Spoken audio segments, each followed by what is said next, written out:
તો પહલગામમાં આતંકી હુમલામાં સંડોવાયેલા આતંકીઓના ઘર નષ્ટ કરી દેવામાં આવ્યા છે। ત્રાલમાં આતંકી આસિફ શેખના ઘરને તોડી પાડવામાં આવ્યું છે।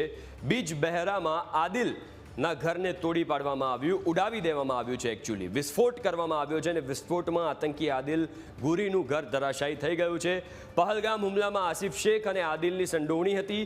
આતંકી આસિફ શેખના ઘરે વિસ્ફોટક હોવાની વાત પણ પોલીસે કરી છે। આ તસવીરો તમે જોઈ શકો છો।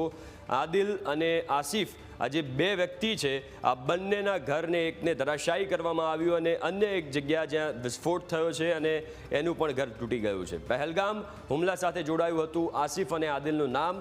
કાશ્મીરમાં થયેલા વિસ્ફોટમાં લશ્કરે તૈબાના બે આતંકવાદીઓના ઘર ઉડાવી દેવામાં આવ્યા છે। સેનાના સૂત્રોએ જણાવ્યું હતું કે ત્રાલમાં આસિફ શેખ અને અનંતનાગના બીજબહેરામાં આદિલ ઠોકરના ઘરમાં સર્ચ ઓપરેશન ચાલી રહ્યું છે। ઓપરેશન દરમિયાન બંને ઘરમાંથી વિસ્ફોટકો પણ મળી આવ્યા હતા। સૈનિકો સલામતી માટે પાછળ હટી ગયા અને આ દરમિયાન વિસ્ફોટ થયો। આ બંને આતંકવાદીઓના નામ પહેલગામ હુમલા સાથે જોડાયેલા છે।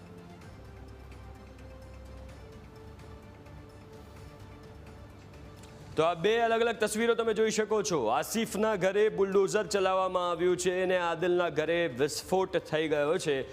આર્મી તરફથી એવું નિવેદન છે, સૂત્રો તરફથી એવું નિવેદન છે કે આદિલના ઘરે વિસ્ફોટક હતો અને એના કારણે વિસ્ફોટ થયો છે। આર્મીએ પીછેહટ ત્યારે કરી હતી જ્યારે વિસ્ફોટ થયો।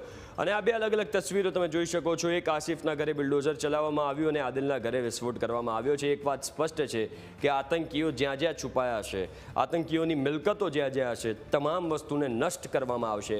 હવે ક્યાંય પણ પીછેહટ નહીં કરવામાં આવે।